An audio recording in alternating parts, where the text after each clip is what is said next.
Topik pilihan pemirsa di tengah tekanan pasar saham yang belum mereda sepanjang awal 2026, kinerja indeks saham Badan Usaha Milik Negara IDX BUMN 20 justru menunjukkan daya tahan dibandingkan indeks acuan lainnya, di mana ketahanan relatif ini tak lepas dari kinerja fundamental yang masih mencatatkan pertumbuhan laba di kuartal pertama 2026. Berdasarkan data Bursa Efek Indonesia, hingga 4 Mei 2026, IDX BUMN 20 tercatat terkoreksi 8,81% year to date. Meski masih berada di zona negatif, penurunan tersebut jauh lebih terbatas dibandingkan indeks harga saham gabungan atau IHSG yang melemah hingga 19,37% secara year to date. Serta indeks LQ45 yang terkoreksi 20,32% year to date. Ketahanan relatif ini tak lepas dari kinerja fundamental mayoritas emiten plat merah yang masih mencatatkan pertumbuhan laba di kuartal 1 2026. Dari 18 emiten BUMN yang dianalisis, sebanyak 13 diantaranya membukukan kenaikan laba bersih secara tahunan. Sektor energi dan pertambangan menjadi salah satu motor utama. PTBA mencatatkan pertumbuhan laba bersih sebesar 104,81% year on year di 801,79 miliar rupiah. Kinerja positif juga ditunjukkan ANTM dengan lonjakan laba 59,85% menjadi 3,40 triliun rupiah. Namun penopang utama tetap berasal dari kelompok perbankan BUMN. BBRI membukukan laba 15,49 triliun rupiah tumbuh 13,74% year on year. BMRI membukukan laba 15,38 triliun rupiah atau naik 16,57% year on year. BBNI catatkan laba 5,66 triliun rupiah atau naik 5,21% year on year. Dan BBTN catatkan laba 1,1 triliun rupiah atau naik 22,60% year on year. Head of Research Korean Investment dan Sekuritas Indonesia Muhammad Wafi menilai, capaian ini menjadi sinyal positif bagi pasar. Namun raihan tersebut belum cukup untuk mendorong investor mengambil posisi agresif karena perlu konfirmasi lanjutan di kuartal 2 dan 3. Apakah pertumbuhan ini berkelanjutan atau hanya low base effect? Selain itu, secara valuasi saham-saham perbankan BUMN, BBRI, BMRI, dan BBNI saat ini masih berada dalam kategori wajar hingga relatif murah setelah mengalami koreksi. Namun untuk emiten yang telah mengalami rebound harga, valuasinya dinilai sudah mulai mencerminkan kinerja atau price in. Investor disarankan untuk mengkombinasikan strategi pertumbuhan dan stabilitas dengan fokus pada emiten yang memiliki visibilitas laba kuat, neraca sehat, serta katalis yang jelas. Berbagai sumber untuk IDX Channel. Informasi emiten pemirsa, di mana PT Merdeka Gold Resources Tbk atau MAS memberikan pinjaman ke salah satu perusahaan terkendali PT Puncak Mastani Sejahtera atau PETS. Langkah strategis ini diharapkan dapat memperkuat struktur keuangan dan operasional PETS di sektor pertambangan biji logam.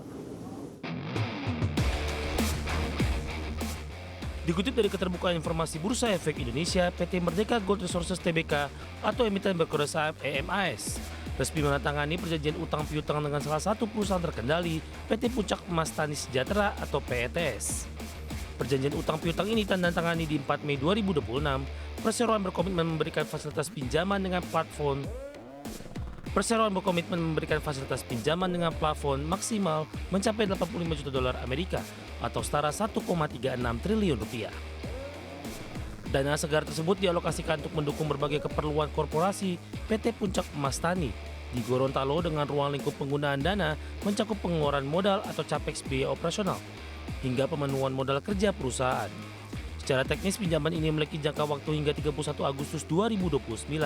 Adapun tingkat bunga yang disepakati dalam term SOVR 3 bulanan ditambah margin sebesar 3% per tahun. Perusahaan terkendali perseroan PETS dapat mencairkan dana secara fleksibel melalui permohonan yang diajukan paling lambat 1 hari kerja sebelum tanggal penggunaan dana. Manajemen menekankan langkah strategis ini diharapkan dapat memperkuat struktur keuangan dan operasional PETS di sektor pertambangan biji logam. Manajemen menegaskan pemberian pinjaman secara internal ini jauh lebih efisien dibandingkan mencari pendanaan dari pihak luar yang tidak terafiliasi. Selain itu, transaksi ini dikategorikan sebagai transaksi material karena nilai pinjaman mencapai 22,31% dari total ekuitas perseroan per Desember 2025. Berdasarkan regulasi OJK atau POJK nomor 17 tahun 2020, transaksi ini tidak memerlukan persetujuan rapat umum pemegang saham lantaran dilakukan dengan anak usaha yang sahamnya dimiliki perseroan. secara langsung dan tidak langsung sebesar 99,99%. Dari berbagai sumber untuk KDST.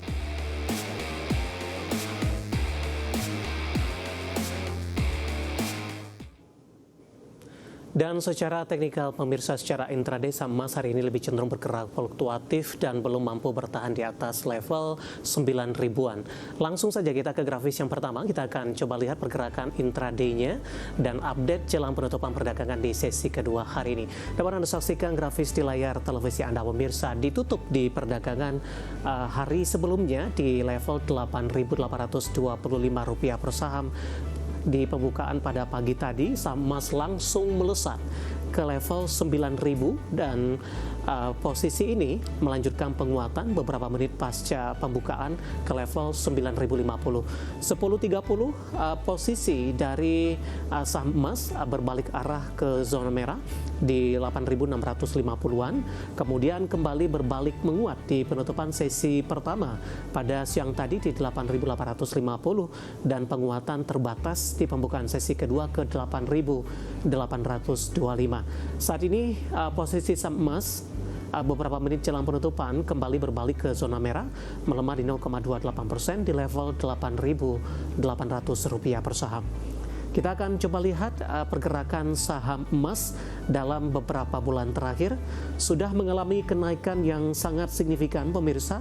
Dalam 6 bulan terakhir sudah naik di 82%, year to date juga sudah menguat di 58,56%. Perdagangan awal Desember masih diperdagangkan di level 3.600-an, Januari sudah menembus di atas level 5.000-an, Februari lanjut menguat ke 7.500-an, Maret sudah menguat ke 9.500, bahkan di 27 April sudah menguat ke level 9.700-an pemirsa. Namun pasca menyentuh ke level ini, posisi saham emas rata-rata lebih cenderung mengalami pelemahan dan saat ini di level 8.825 pembukaan tadi dan saat ini di Rp8.800 per sahamnya. Dari sisi valuasi dengan beberapa indikator yang ada. Beralih ke grafis selanjutnya, kita akan coba lihat dari posisi valuasinya dengan beberapa indikator. Dari posisi PER-nya minus di 284,33 kali, PSR-nya di 48,335,47 kali, PBV-nya sudah jauh di atas 1 kali di 20,53 kali, dan PCFR-nya minus di 409,62 kali. Kombinasi secara fundamental, teknikal, dan juga dari sisi valuasi, dan semoga bisa menjadi salah satu referensi untuk Anda. Dan mengawali perjumpaan pemirsa, saya akan coba sampaikan update pergerakan indeks harga saham gabungan, tepatnya di 30 menit jelang penutupan perdagangan di sesi kedua hari ini, di mana indeks harga saham gabungan masih bertahan di zona hijau, meskipun secara intraday penguatannya sedikit terpangkas pemirsa, di mana posisi saat ini indeks harga saham gabungan masih bertahan di level 7.100-an, tepatnya di 7.158,389 dengan persentase penguatan di 0,92% setelah beberapa menit yang lalu indeks harga saham gabungan sempat menguat di atas 1%, bahkan secara intraday-nya hari ini sempat menyentuh ke level tertinggi di 7.207.075. Dibuka di zona hijau pada pagi tadi, menguat di 7.160,789 pasca pembukaan 30 menit jelang penutupan sesi pertama siang tadi, dan pasca pembukaan di sesi kedua, laju penguatan indeks harga saham gabungan sempat mengalami keterbatasan atau menguat terbatas maksud kami hingga menyentuh level terendah hari ini di 7.107.175, tapi masih bertahan di zona hijau. Namun posisi indeks harga saham gabungan kembali berbalik menguat, tepatnya di 1 jam jelang penutupan perdagangan di sesi kedua hari ini ke intraday tertinggi di 7.207.75, mematahkan atau menciptakan intraday terbaru setelah di sesi pertama pada pagi tadi juga mencatatkan level di 7.200-an pemirsa. Saham-saham yang hari ini menjadi penopang utama indeks harga saham gabungan datang dari saham-saham perbankan Big Cap. BBCA melaju kencang di atas 5% dan sudah diperdagangkan di level 6.200. BBRI hari ini juga melaju di atas 4%, diperdagangkan di level Rp3.300 per saham. BMRI menguat di 2,88% di 4.640 dan saham BBNI pemirsa hari ini juga melaju cukup kencang di 3,92% di Rp3.970 per sahamnya. Di luar dari perbankan Big Cap, saham DSSA hari ini juga mengalami penguatan yang cukup signifikan, terbatas sudah di 4,73%. Intraday hari ini sempat menguat di atas 7% pemirsa di Rp1.555 per saham saat ini. Kemudian dari saham Big Cap lainnya ada Astra International menguat di 1% di 5825. Kemudian Telkom hari ini juga menguat tapi terbatas di 0,69% di Rp2.920 per saham. Sementara saham-saham lainnya dari barang baku ada NIKL menguat di 5%, 472. Pastikan pembagian dividen dan TINS hari ini juga rebound 4,37% di 4.060. Sementara saham-saham pemberat indeks harga saham gabungan kali ini datang dari beberapa saham konglomerasi pemirsa. Ada BRPT hari ini melemah di 4%, 2.190. PTRO juga melemah di 0,88% di 5.600 dan TPIA hari ini koreksi dalam di 9,41% di 5.775. CDIA tertekan di 7% di 1.065 dan cuan melemah di 3,23%. Konglomerasi lainnya ada Aman hari ini melemah di 6%, Rp4.670 per saham. ADI juga melemah di 5% di 9.675. Sementara Medco saham migas seiring koreksi lanjutan dari harga minyak mentah meskipun pada pagi tadi rebound tipis, hari ini juga melemah di 7% di Rp1.580 per sahamnya. Updatean pergerakan indeks harga saham gabungan di 30 menit jelang penutupan perdagangan di sesi kedua hari ini dan semoga bisa menjadi salah satu referensi untuk Anda.